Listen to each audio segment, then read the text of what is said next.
Welcome to This Day in Time. From May 12 to May 18, 2025, we're diving into 7 historic moments that shaped the world. From the Cold War's turning points to cultural icons, let's journey through history together. On May 12, 1820, Florence Nightingale was born in Florence, Italy, a woman whose name would become synonymous with compassion and healthcare reform.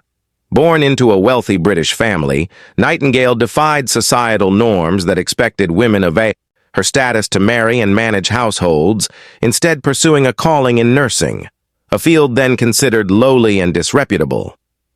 During the Crimean War of 1853 to 1856, she led a team of 38 nurses to the military hospital in Scutari, Turkey. There she encountered horrifying conditions. Wounded soldiers lay in filth, with infections rampant and death rates soaring above 40%. Nightingale introduced strict hygiene practices, improved nutrition, and provided emotional support. She famously walked the wards at night with a lamp, earning her the enduring title, "The Lady with the Lamp." Her dedicated reforms dramatically slashed mortality rates to just 2%, saving countless lives. After the war, she founded the Nightingale School of Nursing in London, the first of its kind, professionalizing the field and empowering women in medicine. Her innovative use of statistics to advocate for healthcare reforms also pioneered what we now know as evidence-based practice. Today, Florence Nightingale's birthday, May 12th, is celebrated globally as International Nurses Day, a fitting tribute to her enduring legacy and to the millions of nurses worldwide who continue her vital mission of care, especially in times of crisis. On May 12, 1949, a pivotal chapter of the Cold War came to a close as the Soviet Union lifted the 11-month Berlin Blockade, a tense standoff that had gripped the world since June 1948. The Soviets had sealed off West Berlin, cutting all road and rail access in retaliation to Western currency reforms in their occupied zones of Germany. This left 2.5 million West Berliners stranded, facing starvation and isolation deep within Soviet-controlled East Germany. Determined not to abandon the city, the United States and Britain launched Operation Vittles, better known as the Berlin Airlift, an unprecedented effort to supply the city entirely by air. Starting with C-47 planes landing at Tempelhof Airport, the Allies flew over 200,000 missions, delivering more than 2 million tons of food, coal, and medicine. At its peak, planes landed every 90 seconds, braving harsh weather and Soviet harassment. The blockade's end on May 12th was a resounding victory for the West, showcasing the power of airlift logistics and their resolve to counter Soviet expansion.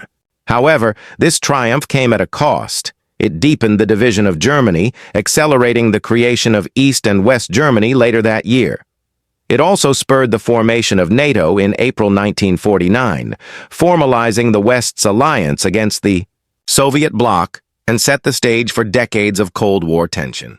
Churchill's blood, toil, tears, and sweat. On May 13, 1940, Winston Churchill stood before the British Parliament as the newly appointed Prime Minister, delivering a speech that would echo through history. Just 3 days into his tenure, with Nazi Germany's invasion of France and the Low Countries underway, Churchill faced a nation on the brink of despair. In his first address to the House of Commons, he declared, "I have nothing to offer but blood, toil, tears, and sweat," a stark promise of the sacrifices ahead in the fight against Hitler's forces. At the time, Britain stood nearly alone after the fall of France, with the evacuation at Dunkirk looming and the Battle of Britain on the horizon. Churchill's words were not just rhetoric, they were a call to arms, urging every citizen to unite in defiance of tyranny. His resolute tone and unflinching honesty inspired a battered nation to endure the Blitz, where German bombs rained on London for 57 consecutive nights. This speech defined Churchill's leadership, blending grim realism with hope, and it became a symbol of British resilience throughout World War II. Today, his statue outside Parliament stands as a testament to a leader who turned words into a weapon against oppression. On May 13, 1981, the world held its breath as Pope John Paul II was shot in St. Peter's Square, Rome, during his weekly audience. As the Pope rode in an open car, waving to thousands of pilgrims, Mehmet Ali Agca, a Turkish extremist with ties to far-right groups, fired 4 shots from a semi-automatic pistol. 2 bullets struck the Pope, one piercing his abdomen, narrowly missing vital organs, and another wounding his hand. Chaos erupted as the crowd screamed and the Pope collapsed, blood staining his white vestments. Rushed to Gemelli Hospital, he underwent a grueling 5-hour surgery to repair his intestines, losing much of his blood in the process. Miraculously, he survived, later attributing his recovery to the intervention of the Virgin Mary as the attack coincided with the feast of Our Lady of Fatima. The Pope's survival carried profound significance. He was a staunch anti-communist from Poland, actively supporting the Solidarity movement against Soviet influence. Theories of Soviet or Bulgarian involvement swirled, though never proven, reflecting Cold War tensions. In 1983, in an act of forgiveness that stunned the world, John Paul II visited Agca in prison, praying with him in a moment of reconciliation that defined his papacy's message of peace. On May 14, 1948, a seismic shift in global history occurred as David Ben-Gurion stood in a Tel Aviv museum hall and declared the establishment of the State of Israel. This moment came as British colonial rule over Palestine ended, following the 1947 UN partition plan to create separate Jewish and Arab states. Ben-Gurion's proclamation fulfilled a Zionist dream of a Jewish homeland after centuries of diaspora, rooted in biblical ties to the land but spurred by the horrors of the Holocaust. Within hours, President Harry S. Truman recognized Israel, granting it legitimacy, but the celebration was short-lived. The very next day, neighboring Arab states, Egypt, Syria, Transjordan, and Iraq, launched an invasion, sparking the First Arab-Israeli War. Outnumbered and outgunned, Israel's fledgling army fought fiercely, eventually securing its borders. By 1949, the war displaced hundreds of thousands of Palestinians, an event known as the Nakba, or catastrophe, whose repercussions linger today. Israel's birth reshaped Middle Eastern geopolitics, creating a homeland for Jews worldwide, but igniting a conflict that remains unresolved. From the Western Wall to modern Tel Aviv, this moment continues to define Israel's identity and its complex place in the world. On May 16, 1929, Hollywood's elite gathered at the Hollywood Roosevelt Hotel for a historic evening, the first Academy Awards, a ceremony that would become the pinnacle of cinematic achievement. Unlike the lavish spectacles of today, this debut was a modest affair, a 15-minute dinner with 270 guests, where winners had been announced months earlier.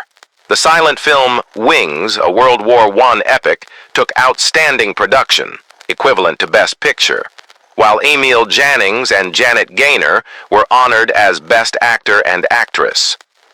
The Academy, founded 2 years prior by Louis B. Mayer to promote film as an art form, aimed to celebrate creativity in an industry on the cusp of change. The late 1920s marked the twilight of silent films, with the jazz singer in 1927 introducing synchronized sound, a revolution that would soon dominate cinema.